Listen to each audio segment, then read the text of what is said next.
Actual इसके लिए तो सबसे पहले हमको जाना पड़ेगा इसके इतिहास के ऊपर में। ये जो नाग नदी है, इसका इतिहास जो है वो क्या है, वो हमको पहले मालूम करना पता चलना चाहिए। नागपुर शहर को बसाया था गोंड राजा ने।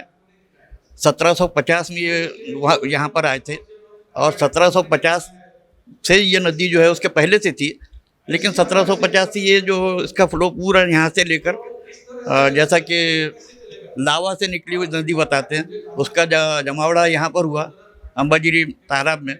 फिर उसको यहाँ से ये जैसा रास्ता मिला उसको ये सीधा पारडी और उधर आगे जाके वो नाग नदी के नाम से पूरी मशहूर हो गई।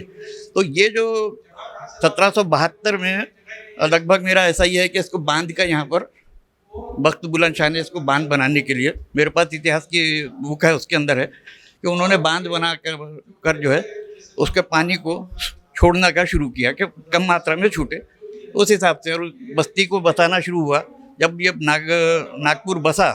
उसके बाद में जो यहाँ की पूरी प्रॉपर्टी थी, इसका सर्वे हुआ, राजा ने सर्वे करवाया। उस सर्वे में ये पूरी जगह जो थी ये यहाँ पर सीपी एंड बरार के नाम से जब पहले शासन था, मध्य प्रदेश और महाराष्ट्र का कुछ भाग मिला के यहाँ राजधानी नागपुर थी उसकी। तो सीपी एंड बरार के टाइम पर ये जो है ये पूरे रिकॉर्ड में ये नागपुर महानगर पालिका के नाम से इसको दर्ज किया गया कि जो भी प्रॉपर्टी है कैचमेंट की या जो भी जंगल है या नदी वगैरह, ये नागपुर महानगर पालिका के नाम से किया गया।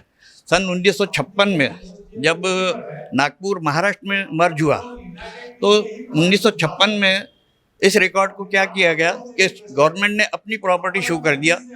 जो रिकॉर्ड बने उसके अंदर मालकी सरकार जेरे इंतजाम नागपुर महानगर पालिका। आज भी रिकॉर्ड में आप देखेंगे पुराने रिकॉर्ड में मालकी सरकार लिखा हुआ है, JE नागपुर महानगर पालिका। मैं सन 84 से नागपुर म्यूनसिपल कॉरपोरेशन में लगा। बाद में सन 94 में हमारा ये हुआ कि इसको पूरे दोनों नागपुर में जो दो बड़े तालाब हैं, एक गोरेवाड़ा और एक अंबाजीरी, इसकी जितनी कैचमेंट एरिया जो गवर्नमेंट के नाम से भी हो लेकिन मेंटेनेंस कारपोरेशन को था, तो कारपोरेशन ने इसको हैंडओवर करने, इरिगेशन को हैंडओवर करने का गवर्नमेंट ने सोची। गवर्नमेंट ने उसके बाद में हैंडओवर की कार्रवाई जो की, तो उसमें मैं खुद 1994 में मैंने ये प्रॉपर्टी जो है 6572 हेक्टर जगह जो है ये इरिगेशन को मैंने हैंडओवर किया। मैं उसमें इंजीनियर था तो मेरे थ्रू वो हुआ। लेकिन उसके बाद जो वहाँ इरिगेशन का जो प्लान था कि उसमें झाड़ लगाना, कैचमेंट एरिया जिसको बोलते हैं पानलोट एरिया, जहाँ से पानी जमा होकर अंदर आता है, तो बड़े बड़े झाड़ लगाए जाते हैं उससे, और ज़्यादातर बाम्बू के झाड़ रहते हैं। वो झाड़ से पानी को अंदर मर्ज करता है और बाद में वो साल भर जो है वो चलते रहता है। तो ये सब बंद हो जाने की वजह से आज जो है इरिगेशन में आप जाके देखोगे, आप वहाँ पर एक भी झाड़ आपको नज़र नहीं आएगा कैचमेंट एरिया में, बल्कि और पूरी प्रॉपर्टी, पूरे लोगों ने मकान बना लिए, उससे और पानी का जो है ये यानी अंदर मर्ज होना बंद हो गया। और जब जो बाहर से जो पानी आता है वो पूरा पानी अभी इसमें आने के बाद में वहाँ से नदी के ज़रिए जाता है। पहले क्या था कि वहाँ बांध बना था, तो बांध में बांध के जैसे आपने देखे होंगे बड़े बड़े बांध है, उनके दरवाजे खुले जाते हैं। पानी जब बारिश ज़्यादा होती है या ओवरफ्लो हो जाता है तो उसके ज़रिए पानी जो बाहर निकाला जाता है। एक बार इससे पहले मेरे ख्याल से आज से 1990 में शायद यहाँ पर एक बार और पानी का ये हुआ था।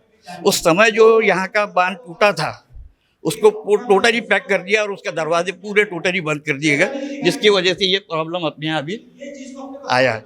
जब तक इसको अब इसकी समस्या का यानी समाधान भी है कि अब जो जहाँ भी उन्होंने स्मारक बनाए उसके पीछे अगर बड़ी यानी बांध बनाया जाए और उसमें इंटेक आउटटेक गेट रखे जाए तो ये प्रॉब्लम सॉल्व हो सकता है। और हमारे इंजीनियर आर्किटेक्ट अभी जो बैठे हैं यहाँ पर, बड़े बड़े विद्वान, ये उसको एक्सेप्ट करेंगे मेरी इस बात को।